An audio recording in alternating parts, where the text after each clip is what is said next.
Hello my dear students, स्वागत करती हूँ आप सभी का आपके अपने यूट्यूब चैनल सितंबर शिल्पी क्लासेस में। फ्रेंड्स, आज की क्लास में हम लोग पढ़ेंगे पारिवारिक बजट क्या होता है और ये आपके सिलेबस में भी है। तो चलिए शुरू करते हैं आज की क्लास। फ्रेंड्स, आपकी रोज़ रात 10 बजे लाइव क्लास होती है, तो क्लास ज़रूर अटेंड किया करिए। अगर आपने इससे पहले की क्लास अटेंड नहीं की है 10 बजे वाली, तो आप प्लेलिस्ट में जाइए, वहाँ पे प्लेलिस्ट बनी होगी लाइव क्लास रात 10 बजे वाली, और उसमें जाके आप इससे पहले क्लास देख सकते हो, या डिस्क्रिप्शन बॉक्स में मैं इसका लिंक दे दूंगी। जो इससे पहले क्लासेस हुई हैं उस लिंक को क्लिक करके आप इससे पहले क्लासेस देख सकते हो।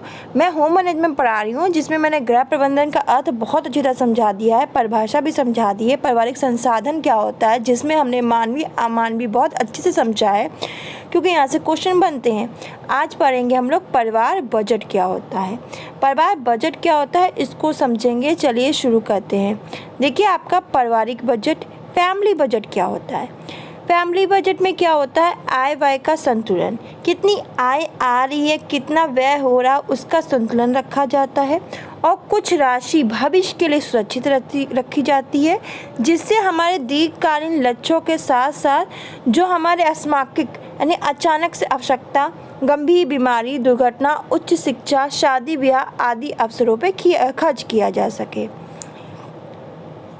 तो बजट क्यों बनाया जाता है? बजट इसलिए बनाया जाता है कि जो हमारा आय व्यय का संतुलन है वो संतुलित रहे, और कुछ राशि हमारे भविष्य के लिए सुरक्षित रहे, जिससे कुछ दीर्घकालीन आवश्यकता लक्ष्यों के साथ साथ हमारे कुछ दीर्घकालीन लक्ष्य होते हैं। हर माँ बाप चाहते हैं भाई उनकी लड़की की शादी अच्छी जगह हो, उनका बेटा है तो अच्छी शादी हो, या बच्चा है तो इंटर के बाद उनको कोई कोर्स कराना है, तो उसके लिए पैसा जोड़ेंगे तभी तो अच्छी शिक्षा दे पाएंगे। तो ये होते हैं दीर्घकालीन लक्ष्य, जिससे दीर्घकालीन लक्ष्यों के साथ साथ अकस्मात आवश्यकता, कोई अचानक से आवश्यकता पड़ गई है, गंभीर बीमारी हो गई, दुर्घटना हो गई, तो उसके लिए पैसा इकट्ठा हो और उन अवसरों पे खर्च किया जा सके। बजट बना लेने से क्या होता है, घरेलू खर्च में मितव्ययता आती है और अनावश्यक खर्चों पे रोक लगती है। अब बजट बनाएंगे, अगर हम बजट बना रहे हैं कितना हमारा इनकम आ रही है और उसमें हम कैसे इसको इन्वेस्ट कर रहे हैं कि हमारी कुछ भविष्य के लिए कुछ बचत हो जाए और हमारी आज की आवश्यकता भी पूरी हो जाए। तो बजट बनाने से क्या होता है कि घरेलू खर्चे में मितव्ययता आती है और अनावश्यक खर्चों पर रोक लगती है। मितव्ययता का मतलब क्या है? देखिए, मितव्ययता का मतलब होता है सोच समझ के खर्च करने वाला या अनावश्यक खर्च ना करने वाला। यानी कोई भी खर्चा करे वो इंसान बड़ा सोच के समझ के खर्चा करे, ये नहीं बिना सोचे खर्चा कर दिया और बाद में पछता रहे। मितव्ययता मतलब होता है सोच समझ के खर्चा करना या अनावश्यक खर्च ना करने वाला। अब देख लेते बजट की परिभाषा क्या होती है। बजट की परिभाषा भी इम्पोर्टेंट है और यहाँ से क्वेश्चन आते हैं। एक नॉर्मल भाषा में देखिए तो क्या होता है, जो पारिवारिक बजट होता है वो क्या है। एक नॉर्मल भाषा में हम लोग समझे तो बजट, जो पारिवारिक बजट होता है वो एक निश्चित अवधि में किसी भी प्रकार की आय और व्यय का विस्तृत ब्यौरा होता है। एक निश्चित अवधि में कोई निश्चित अवधि बना ली, उसमें किसी भी प्रकार की कोई आय आ रही है या व्यय हो रहा है, इसका विस्तृत ब्यौरा लिखा जाता है। तो वेबर ने क्या कहा है कि ये लिख लीजिएगा क्योंकि ये इम्पोर्टेंट है, तो सारी परिभाषा लिख लीजिएगा। पारिवारिक बजट पारिवारिक आय को व्यवस्थित रूप से ऐसी बातों के लिए व्यय करने का तरीका है जिससे कि अधिकतम सदस्यों को सुख कल्याण में वृद्धि हो सके। वेबर क्या कह रहे हैं कि पारिवारिक बजट क्या है, पारिवारिक आय को व्यवस्थित रूप से ऐसी बातों के लिए व्यय करना जिससे कि अधिकतम ज़रूरतों की सुख व कल्याण में वृद्धि हो सके। क्रैक और रस ने क्या कहा है कि बजट भूत के व्यय और भविष्य के अनुमानित व्यय और वर्तमान समय के मदों पर निश्चित व्यय करने का लेखा जोखा है। तो क्रैक और रस कह रहे हैं कि बजट क्या है, जो भूत के व्यय जो हो चुके हैं व्यय, भविष्य के अनुमानित व्यय जो भविष्य में हमें लग रहा है कि इस पर व्यय हो सकता है, और वर्तमान समय के मदों पर, जो वर्तमान समय के मद है उस पर निश्चित व्यय का लेखा जोखा है। महेंद्र के मान के अनुसार पारिवारिक बजट भूतकाल के खर्चों का एक निश्चित विवरण है जिसमें भविष्य के खर्चों का वितरण का ब्यौरा रहता है जो विभिन्न समयों में जो क्या करता है जो विभिन्न टाइम में विभिन्न समयों में विभिन्न कार्यों पर खर्च किया जाता है। इसके अलावा हमारे तोमर, गोयल और दर्शन ने भी एक परिभाषा दी है, इसको भी लिख लीजिए, इम्पोर्टेंट है, पूछी जाती है तो आप लोग गलत करके मत आना। इन्होंने कहा है कि बजट जो है सुनियोजित भविष्य की परिकल्पना है।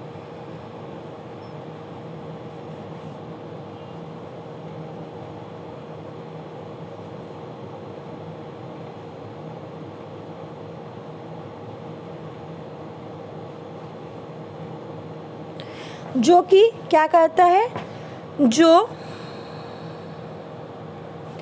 कि आय व्यय का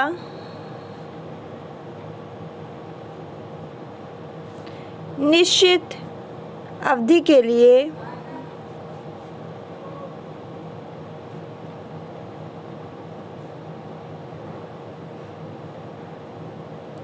लेखा जोखा प्रस्तुत करता है।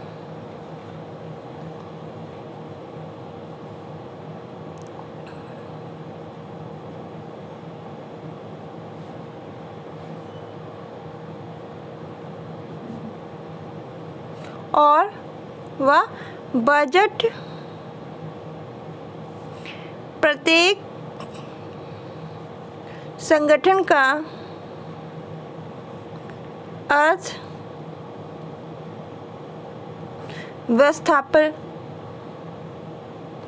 व्यवस्थापनक योजना है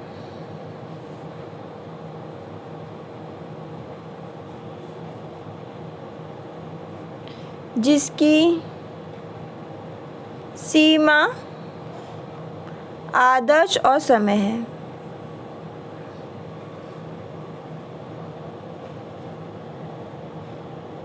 तो लिख लीजिएगा, ये परिभाषा तोमर, गोयल व दर्शन ने दी है, तो इम्पॉर्टेंट है इसलिए मैंने कहा ये लिख लीजिएगा। देखिए यह अवधि जो बजट बनाने की अवधि है ये 1 माह हो सकती है, 6 माह, 1 वर्ष भी हो सकती है। बजट में ये अंकित होता है कि आय कितनी है और इस आय को किन किन मदों में, किन किन चीज़ों में किस प्रकार से खर्च किया जाना है। देखिए पारिवारिक बजट का विवरण, जब पारिवारिक बजट का विवरण कैसे बनाते हैं, सबसे पहले क्या लेते हैं, परिवार की कुल आय। देखिए पारिवारिक बजट से गृह स्वामी यानी परिवार के अन्य सदस्यों को कुल आय कितनी है इसकी जानकारी पारिवारिक बजट के अध्ययन से ज्ञात होती है। जो पारिवारिक बजट के अध्ययन से प्राप्त होती है कि परिवार के कुल सदस्यों की आय कितनी है। परिवार के सदस्यों की संख्या, लिंग और आयु। देखिए पारिवारिक बजट के अध्ययन से ये पता चलता है कि परिवार में सदस्यों की संख्या कितनी है, कुल मेंबर कितने हैं, उनकी उम्र कितनी है, परिवार में कितने पुरुष सदस्य हैं, कितनी महिला सदस्य हैं, छोटे बच्चों की संख्या कितनी है और उनका लिंग क्या है। व्यय के विभिन्न मद। देखिए क्या होता है, बजट के अध्ययन से हमें ये जानकारी प्राप्त होती है कि परिवार को अपनी आय को किन किन मदों में खर्च करना है, यानी स्वास्थ्य में कितना खर्च करना है, शिक्षा में कितना खर्च करना है, घरेलू खर्चे में कितना खर्च करना है, कपड़ों में कितना खर्च करना है, ये सब हमें प्राप्त होती है जानकारी।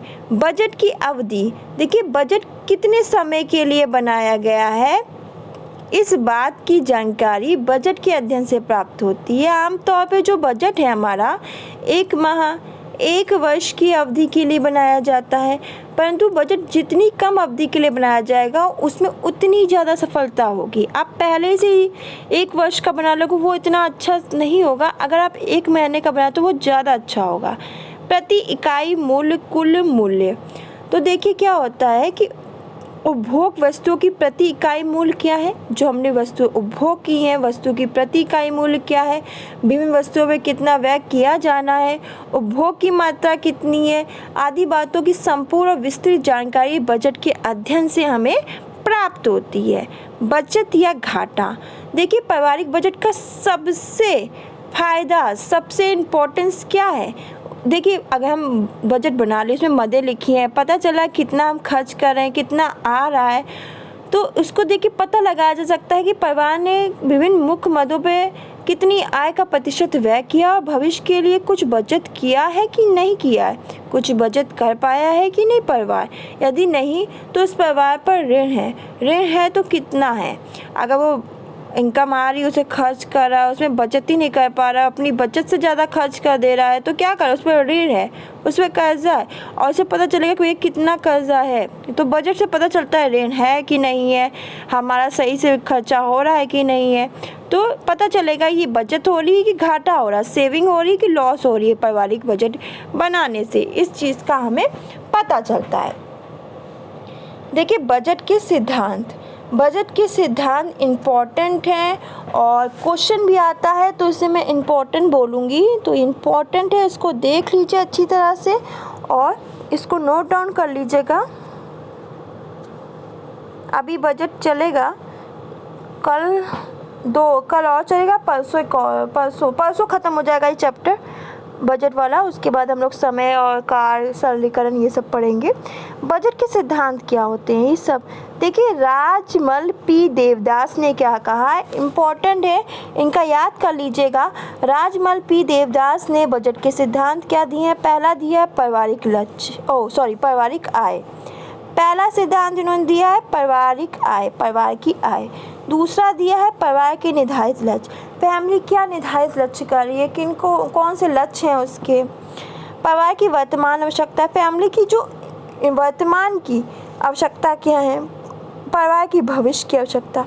तो राजमल पी देवदास ने 4 सिद्धांत दिए हैं। पहला सिद्धांत दिया है कि पारिवारिक आय क्या है, फैमिली इनकम क्या है, परिवार के निर्धारित लक्ष्य क्या है, परिवार की वर्तमान आवश्यकताएं क्या हैं, परिवार की भविष्य की आवश्यकताएं क्या हैं। तो किसने कहा? ये राजमल पी देवदास ने कहा है ये सिद्धांत। फिर नेक्स्ट है एलिजा क्रीज ने क्या सिद्धांत दिए हैं? सबसे पहला सिद्धांत दिया है कि जितनी आय प्राप्त होती है उससे अधिक खर्च नहीं करना चाहिए। जितनी हमारी इनकम है उससे अधिक खर्च नहीं करना चाहिए। सबसे पहले एलिजा क्रीज ने कहा है कि इस पे लगाम लगा लीजिए आप कि हमारी जितनी आय है उससे ज़्यादा हमें खर्च नहीं करना, अपनी आय के अकॉर्डिंग ही हमें क्या करना है, खर्चा करना है, वैसे ही हमें क्या करना है, व्यय करना है। सर्वाधिक जरूरी वस्तुओं पे सबसे पहले व्यय करना है। आप की जितनी भी जरूरी वस्तुएं उनमें देखिए और उसमें से देखिए कौन सी वस्तु में हमारा काम नहीं चल पाएगा, सबसे इम्पोर्टेंट वस्तु क्या है, उस पर हमें क्या करना है, व्यय करना है। कम खर्च हो इस बात पर सावधानीपूर्वक निगाह रखनी है। हमें खर्चा कम करना है, इस पर हमें सावधानीपूर्वक निगाह करनी है। नियमित रूप से एक निश्चित मात्रा में धन बचाना है और हमें एक नियमित रूप से रोज़ाना हमें एक क्वांटिटी में, निश्चित मात्रा में जो धन है, पैसा है, उसे बचाना है। अपने धन को उपयोगी बनाने की कोशिश करनी है और जो हमारी इनकम है, जो हमारा पैसा है, उसको हमें यूज़फुल बनाने की कोशिश करनी है, वो पैसा बर्बाद ना जाए, इसकी कोशिश करनी है। अब मैं आपको बता देती हूँ उसमें क्या इम्पोर्टेंट है और पेपर में क्या पूछेगा। देखिए पारिवारिक बजट सबको पता है, आय व्यय का ब्यौरा होता है। एक निश्चित अवधि के लिए बनाया गया आय और व्यय का ब्यौरा पारिवारिक बजट है। नॉर्मल सी बात है। मितव्ययता पूछ सकता है, तो मितव्ययता मतलब होता है सोच समझ के खर्च करने वाला या अनावश्यक खर्च ना करने वाला, यानी फिजूल खर्ची नहीं करना, जो इम्पोर्टेंट है उसी के लिए खर्चा करना, बड़ा सोच समझ के खर्चा करने वाला। देखिए पूछ सकता है आपसे वेबर, क्रेग और रस्क और महेंद्र मान की परिभाषा। तो ये परिभाषा इम्पोर्टेंट है और मैंने आपको तोमर, गोयल और दर्शन की परिभाषा भी दी है। तो ये सब डिफिनेशन इम्पोर्टेंट है, इनको आप पढ़ लीजिएगा। ये मैं इम्पोर्टेंट बता दे रही हूँ। आप लोग पूछते हो ना मैम क्वेश्चन कहाँ से आएंगे, तो ये इम्पोर्टेंट है। मितव्ययिता किसे कहते हैं, ये शब्द पूछ सकता है कि मितव्ययिता मतलब क्या होता है, इम्पॉर्टेंट है, ये इम्पॉर्टेंट है। पारिवारिक बजट का विवरण क्या होता है, तो आप इसको पढ़ लीजिएगा, ये इतना इम्पोर्टेंट नहीं है, पूछ सकता है तो गलत मत कीजिएगा। बजट के सिद्धांत क्या होते हैं, ये इम्पोर्टेंट है, इसे मैं मोस्ट इम्पोर्टेंट कहूँगी। पूछता है तो गलत करके कोई नहीं आएगा मेरा स्टूडेंट। तो अगर पूछता है कि राजमल पी देवदास ने बजट के सिद्धांत क्या दिया है, तो पारिवारिक आय, परिवार के निर्धारित लक्ष्य, परिवार की वर्तमान आवश्यकता है, परिवार की भविष्य की आवश्यकता। एलिजा क्रीज ने क्या बोला है, जितनी आय प्राप्त हो उससे अधिक खर्च नहीं करना चाहिए, सर्वाधिक जरूरी वस्तुओं पर सबसे पहले व्यय करना चाहिए, कम खर्च हो इस बात का सावधानीपूर्वक निगाह रखनी चाहिए, नियमित रूप से एक निश्चित मात्रा में धन बचाना चाहिए, अपने धन को उपयोगी बनाने की कोशिश करनी चाहिए। तो ये था आज का टॉपिक। कल इसी टॉपिक को कंटिन्यू करेंगे। अभी पारिवारिक बजट में आपके चरण स्टेप हैं, कैसे बनाना है, अभी हैं कुछ टॉपिक है इसमें पारिवारिक बजट में, उसको भी मुझे क्लियर करना है, प्रकार क्या है वो हम लोग कल और परसों 2 दिन में आपका ये पारिवारिक बजट खत्म हो जाएगा। उसके बाद हम लोग समय पढ़ेंगे, ऊर्जा, फिर धन का प्रबंधन, निर्णय लेना, लक्ष्य, मूल्य जल्दी खत्म करेंगे और फिर इसके क्वेश्चन आंसर करेंगे होम मैनेजमेंट के जितने भी हैं। जल्दी से इस यूनिट को फिनिश करते हैं। अगर से आपने इससे पहले क्लास नहीं देखी है तो प्ले लिस्ट में जाओ, वहाँ पे इससे पहले क्लास मिल जाएगी, या डिस्क्रिप्शन बॉक्स में लिंक दे रही हूँ वहाँ से मिल जाएगी। तो फ्रेंड्स आज के लिए बस इतना ही, मिलते हैं नेक्स्ट क्लास में। बाय बाय, टेक केयर, अपना ध्यान रखिएगा, घर में रहिएगा, सुरक्षित रहिएगा।